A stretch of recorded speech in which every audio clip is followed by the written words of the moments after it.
बॉलीवुड की चकाचौंध वाली दुनिया में जहां सितारे रातों रात शोहरत की बुलंदियों पर पहुंच जाते हैं, वहां कभी कभी ऐसी खबरें आती हैं जो सबको हिला कर रख देती हैं। और आज की ये खबर भी वैसी ही है जो फिल्म इंडस्ट्री के एक चेहरे को उजागर कर रही है। हाल ही में रिलीज हुई ब्लॉकबस्टर फिल्म धुरंधर में नजर आए एक्टर नदीम खान को मुंबई पुलिस ने दुष्कर्म के आरोप में गिरफ्तार कर लिया।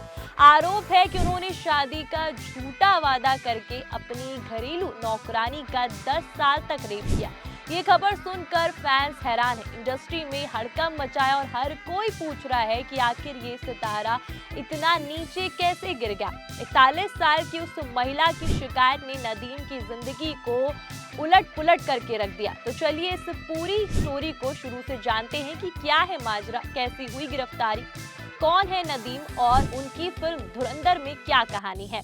सबसे पहले बात करते हैं गिरफ्तारी की। मुंबई पुलिस ने 22 जनवरी को नदीम खान को हिरासत में लिया। अब वो पुलिस कस्टडी में है। एक पुलिस अधिकारी ने बताया कि 41 साल की एक महिला ने शिकायत दर्ज कराई, जिसमें आरोप लगाया गया है कि नदीम ने शादी का वादा करके उसे धोखा दिया। 10 साल की लंबी अवधि में कई बार उसका शोषण किया गया। महिला अलग अलग एक्टर्स के घर में घरेलू नौकरानी का काम करती है और सालों पहले नदीम के संपर्क में आई। दोनों करीब आए, लेकिन नदीम ने शादी का झांसा देकर उसका फायदा उठाया। ये सब मालवानी में उनके घर और परसोवा के पश्चिम उपनगर में स्थित घर पर हुआ। पुलिस ने सोमवार 26 जनवरी को ये जानकारी दी और कहा कि शिकायत के आधार पर केस दर्ज किया गया है। अब जांच चल रही है और नदीम को कोर्ट में पेश किया जाएगा। ये खबर सोशल मीडिया पे वायरल हो रही है, जहां कुछ लोग नदीम को सपोर्ट कर रहे हैं तो वहीं कुछ कह रहे हैं कि बॉलीवुड में ऐसे कई राज छुपे हैं जो बाहर आ रहे हैं। #MeToo मूवमेंट के बाद से इंडस्ट्री में ऐसी खबरें बढ़ी हैं और ये केस और भी ज्यादा बढ़ता जा रहा है। अब सवाल ये है कि नदीम खान कौन है, क्या वो कोई बड़ा स्टार है? तो सुनिए, नदीम खान पिछले कई सालों से फिल्म इंडस्ट्री में एक्टिव हैं, लेकिन वो ज्यादातर सपोर्टिंग रोल्स में नजर आते हैं। उन्होंने टीवी, फिल्मों, OTT प्लेटफॉर्म पर काम किया है। एक्टिंग के अलावा वो थिएटर से भी जुड़े हैं और कई स्टेज प्ले परफॉर्म कर चुके हैं। नदीम ने अमिताभ बच्चन, असरानी और आदिल हुसैन, संजय मिश्रा जैसे दिग्गजों के साथ काम किया। उनके सोशल मीडिया पर इन सितारों के साथ थ्रू बैक फोटोज भी भरे पड़े हैं। कुछ पॉपुलर प्रोजेक्ट्स की बात करें तो उन्होंने मिमी, वध और मुखबिंदर, the story of a spy और मिसेस सीरियल किलर, धाकड़ जैसी फिल्मों में सीरीज में रोल किए हैं। हाल ही में वो आदित्य धर की डायरेक्शन वाली फिल्म धुरंधर में दिखे, जहां उन्होंने रहमान डकैत के कुक अखलाक का किरदार निभाया। ये फिल्म उनके करियर की सबसे बड़ी हिट साबित हुई, लेकिन अब ये गिरफ्तारी उनके पूरे करियर पर सवाल कर रही है, निशान लगा रही है। और हाँ, उनकी अपकमिंग फिल्म वध 2 है, जिसमें नीना गुप्ता और संजय मिश्रा के साथ वो नजर आने वाले थे। ये फिल्म 2022 की वध का सीक्वल है और 6 फरवरी को रिलीज होने वाली है। लेकिन अब ये गिरफ्तारी से शायद इस पर असर पड़े।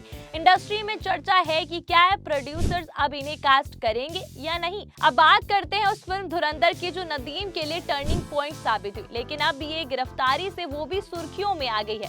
फिल्म धुरंधर कराची के पुराने इलाके लियारी में सेट है और ये रहमान डकैत के गैंग में हमजा अली मजारी के उभरने की कहानी दिखाती है।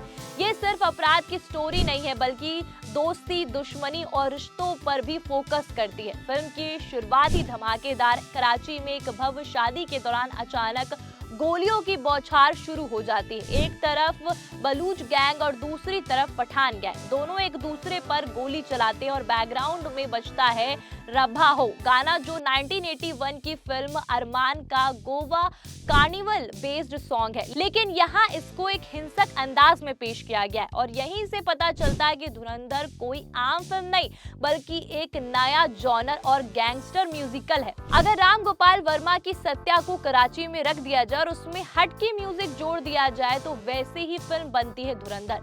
जैसे सत्या में मुंबई का अंडरवर्ल्ड दिखाया जाता है, वैसे यहाँ कराची का अंडरवर्ल्ड सामने आता है। किरदारों के चेहरे पर मोटा मेकअप, गंदे कपड़े और कड़वी भाषा में उनके हिंसक जीवन को दिखाती है। 1998 में सत्या ने रोमांटिक और फिल्मों की भीड़ को तोड़ा था और उसी तरह धुरंधर आज के समय में एक अलग पहचान बनकर आई है।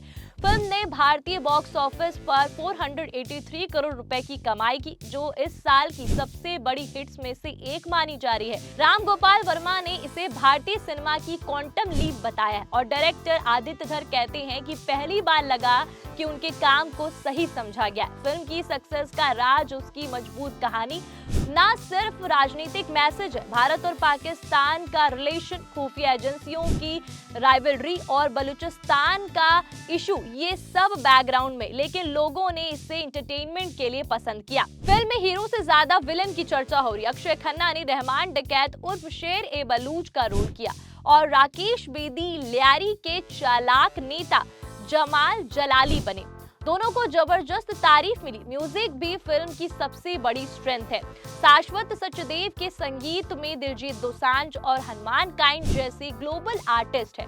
गानों से किरदारों की एंट्री इतनी धमाकेदार है कि वो सोशल मीडिया पे वायरल हो रही। कराची को अपराध और हिंसा के अड्डे के रूप में देखने पर पाकिस्तान में नाराजगी है, लेकिन बीबीसी की डॉक्यूमेंट्री पहले ही इस इलाके की सच्चाई दिखा चुकी है।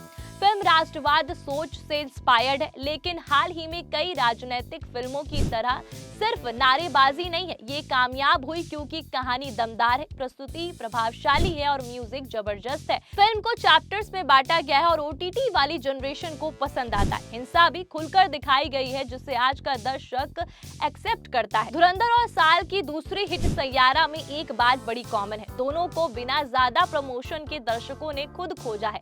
अच्छा म्यूजिक और जबरदस्त कहानी ही इनकी रियल मार्केटिंग बनी।